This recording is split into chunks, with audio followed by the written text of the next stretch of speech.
We have seen that a closed orientable surface of genus greater than equals to 2 admits a hyperbolic metric. And also the fundamental group of the surface is a Fouchian group.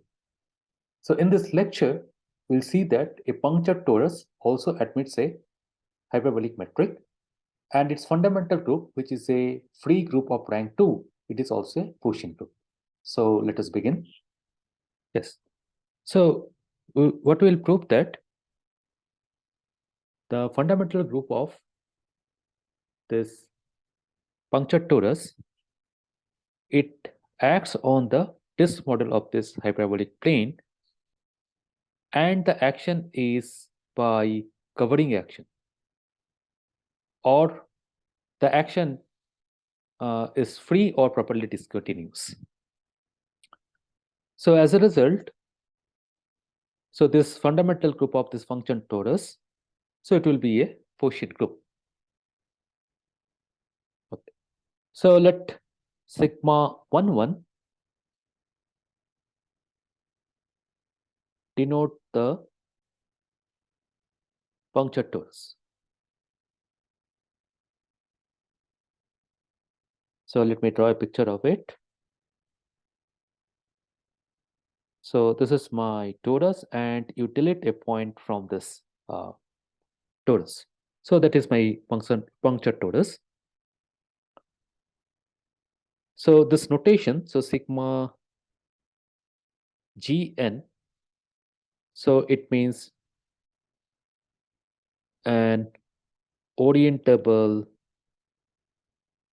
surface of genus G and having n punctures. So this is my notation, sigma Gn. So therefore, so sigma 1 it means it is genus 1 surface and n is equal to 1, so having 1 puncture.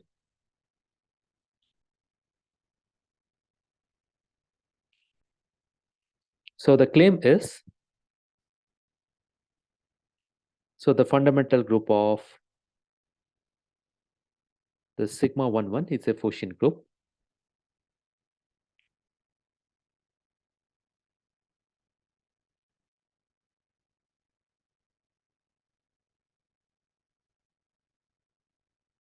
Okay.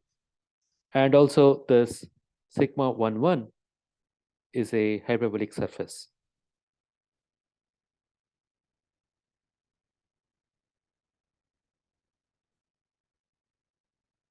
So now let us first see, so how do you get a punctured torus from this unit disk model of this hyperbolic plane?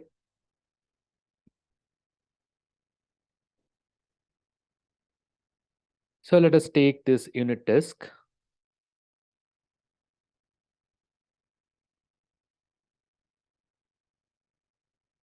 And now let us take this 4 points on the boundary,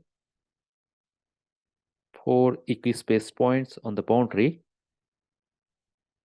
And now what we do, so we join these 4 points by infinite geodesics.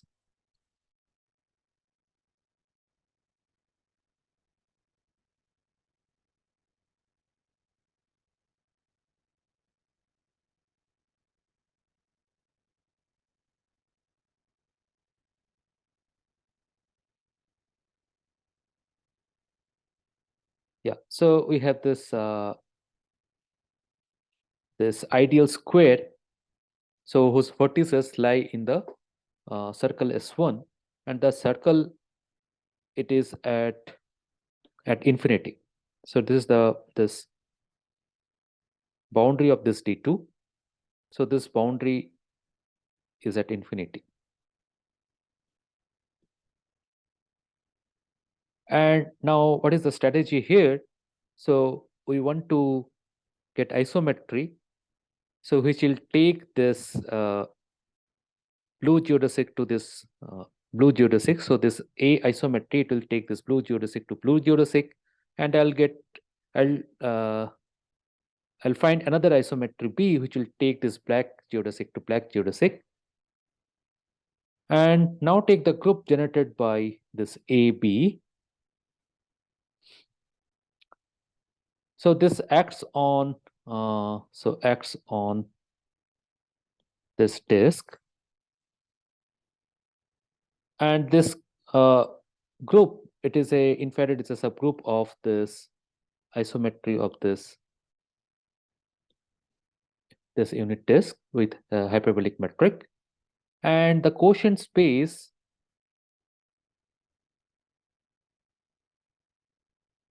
so will be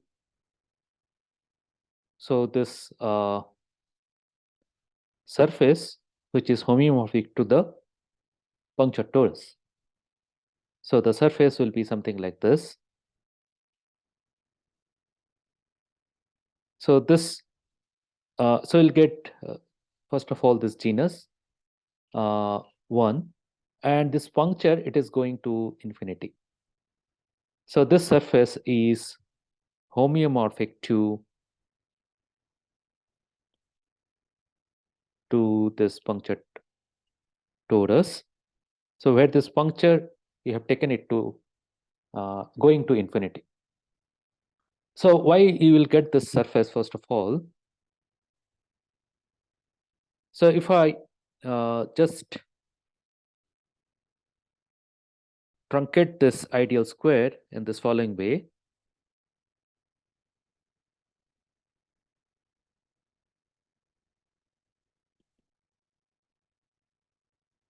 and now suppose you have this, so you have truncated the ideal square. So so truncated means that you have deleted this green portion, and now if I just take the yellow part and identify the opposite sides. So this side is identified with this side, and this side is identified with this side. So as a quotient, so what you will get? So as a quotient, so we'll get a surface with a one boundary component, and genus of that surface is 1. Now if you add again this green portion, so if you add this green portion again to this truncated square, so we'll get this ideal square, and in the quotient space, so you'll get this thing. So this is this you can say it to be cusp. So you'll get this cusp. So this green portion in the quotient space, it will go to this cusp.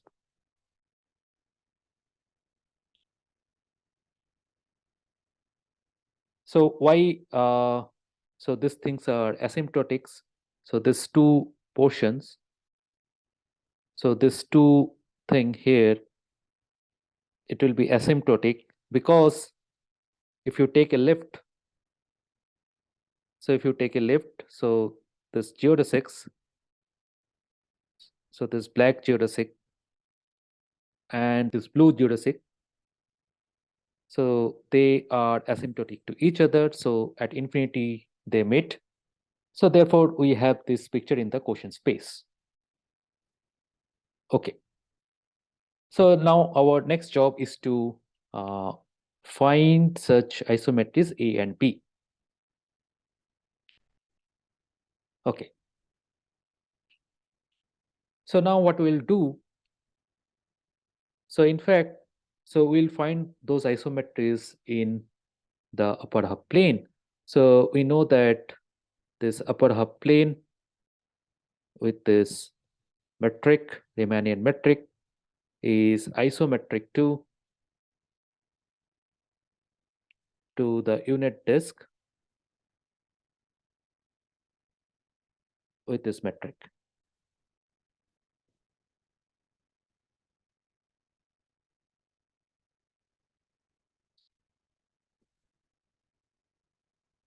So now we'll work with this in this upper half plane, and what kind of picture we'll get in the upper half plane.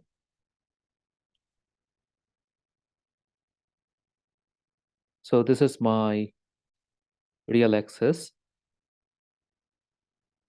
So y equals to 0.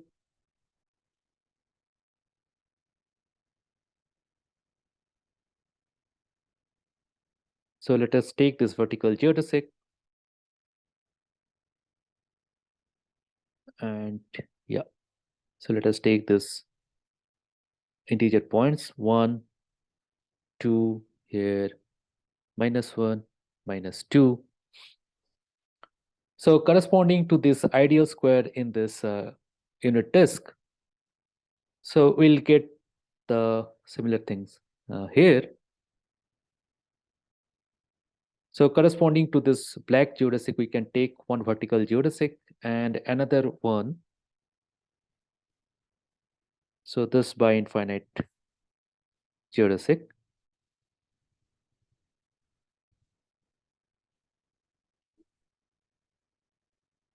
And corresponding to the blue geodesic, so we have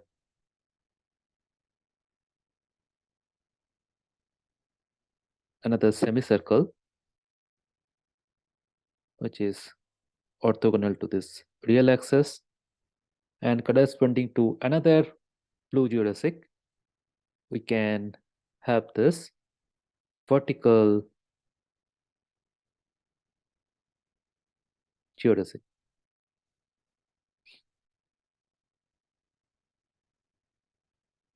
Okay, so now note that this, if I take some point here and some point here, so suppose this point is your 0 comma t, and this point 2 comma t. So the hyperbolic distance between these 2 points goes to 0 as t tends goes to 0 as t tends to infinity. So these two vertical geodesics are asymptotic to each other. And now what we are want to show, so we want to find this isometries A and B. So A will take this vertical black geodesic to this semicircle, this black semicircle, and we want B, which will take this blue vertical geodesic to this blue semicircle. So here the computation is easy. So let Az equal to 2z plus 2 by z plus 2.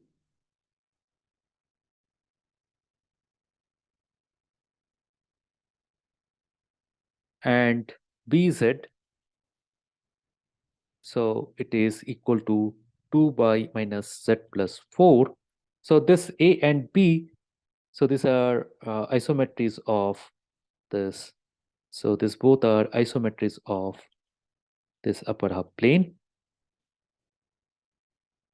So in fact, if I take the matrix corresponding to this A, so determinant of that matrix, it will turn out to be 4, but you can again scale that thing to get a matrix in SL2R. Okay, so this A and B, so they are isometries of this upper half plane. And note that A of infinity is equal to 2, and A of 0, so this is equal to 1. Yeah, and so what is B of this 2? So this is again equal to 1, and B of infinity, so this is equal to 0.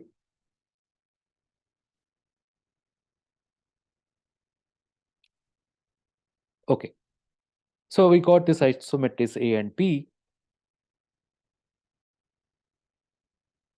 and the next thing is to check that this group generated by this A and B, it acts as a covering space action on this upper half plane. So that again you can do in this way. So if I take this region here bounded by this vertical geodesics and these two semicircles, so this will be your fundamental domain for the action of this group generated by A and B. So if I call this region to be my F, so the region, the closed region F is a fundamental domain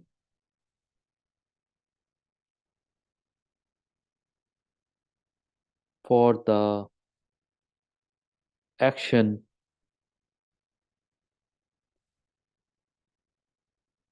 of this group generated by A and B on the upper half plane. And also note that because it's the fundamental region, so union of G of F, where G belongs to this group generated by AB, so this will be equal to this upper half plane. And if I take the interior of this F and translate with any non-oriented element G, so the intersection is empty.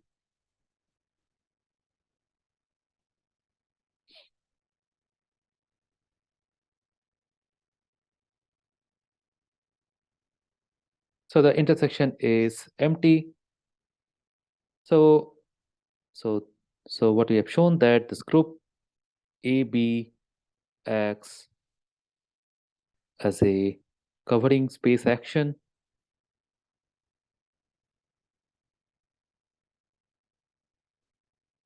or properly discontinuously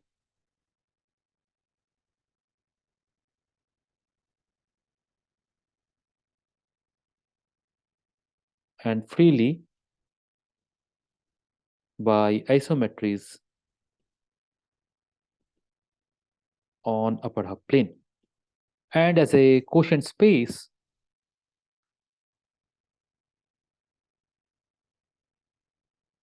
so and the quotient space is homeomorphic to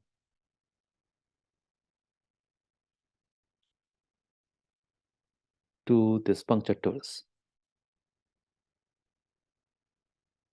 So the fundamental group of this puncture torus, so this is a Fuchsian group. And so what is the fundamental group of this puncture torus? So this is, in fact, it is the free group generated by this A and B. So this is a Fuchsian group. So what we have proved that this free group generated by A and B, it is a Fuchsian group. And in fact, so pi 1 of sigma 1, 1. So this will be isomorphic to the group AB. So therefore, this free group generated by AB, it is nothing but the group generated by this AB. So this group generated by AB, it is nothing but a free group of rank 2. It is generated by A and B. So they do not have any relation in this group generated by A and B.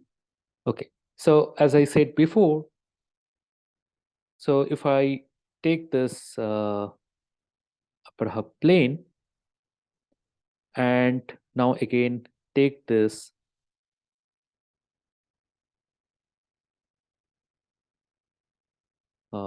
picture here. So this is my 0. Let us call this to be my 1. And this is my 2. So let us take this by infinite geodesic. And this is my blue vertical geodesic.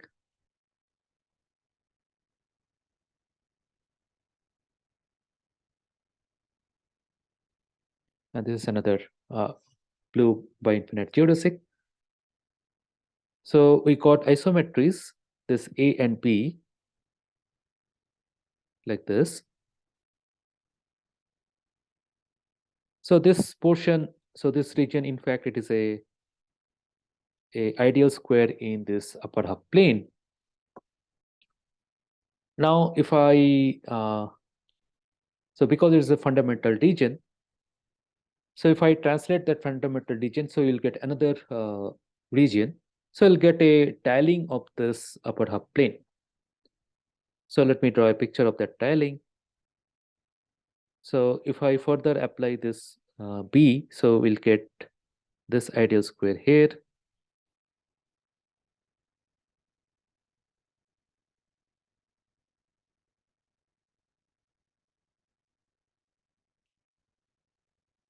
So we can continue with this picture.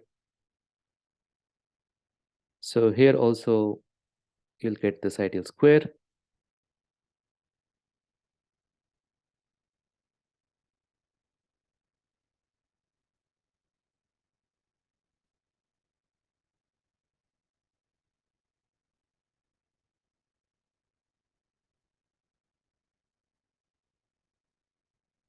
Yeah, so like this you can continue.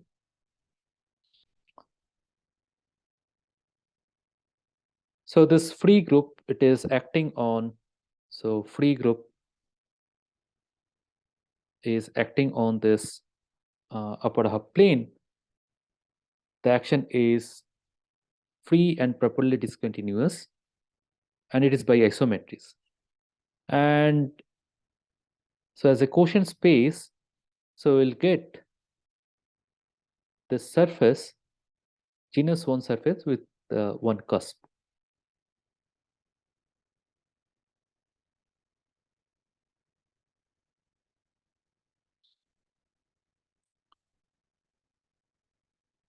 So now if I take some simple closed curve, which is this, which encloses this puncture, or it is given in this picture like this, it is in the cusp. So if I take a lift of this closed curve here, so it will be something which is homotopic to this horocycle. So lift of that simple closed curve, this red simple closed curve, so it will be something like this. It will be all these horocycles.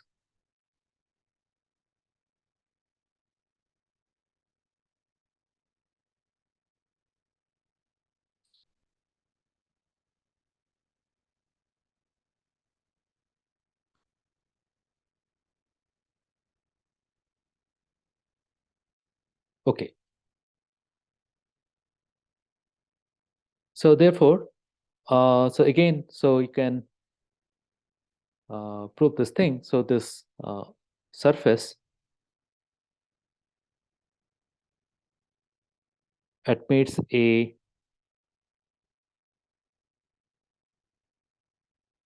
hyperbolic metric. So again, from the previous lecture, so you can take the differential of the map P, and we have the hyperbolic metric on this upper half plane. And using that differential map, so you can push that hyperbolic metric to this punctured torus surface. So as a generalization, so let me state this thing, so I'll not probe it. So let S be an orientable surface. So if you know the definition of Euler characteristic, so then it will be clear to you. So if the Euler characteristic, so this means, yeah, so let me write down. So this is Euler characteristic. So if Euler characteristic of S is negative, then so S admits a hyperbolic metric.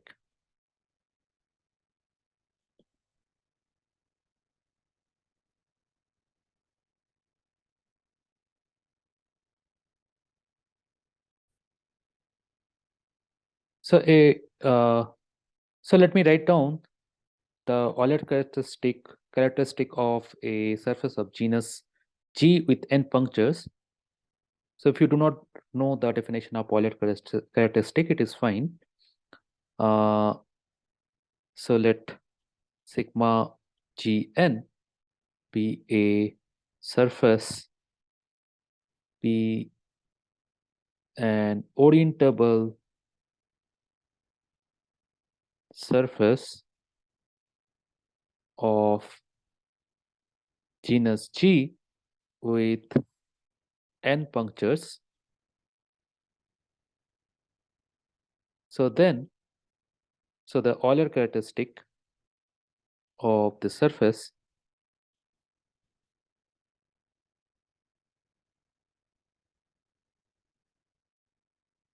is 2 minus 2G minus n. So for instance, if I take G equals to 1 and n equals to 0, so there are no punctures. That means it is just a torus. So it is 2 minus 2G. So G is equal to 1. So it is equal to 0. So Euler characteristic is equal to 0. So Euler characteristic of torus is 0. So if I take genus 2 surface and with no punctures, so Euler characteristic of that surface is 2 minus 2 times 2G. So that is equal to minus 2. And if I take genus 1 and n equals to 1, so that is my puncture torus. So Euler characteristic of that puncture torus, it is 2 minus 2 minus 1. So that is equal to minus 1. So Euler characteristic is negative for the puncture torus. So if you take any surface such that punctured, maybe it is a puncture surface or may not be puncture surface. Suppose that surface is sigma Gn and 2 minus 2G minus n is negative. So then that surface admits a hyperbolic metric. Okay, so I'll stop here.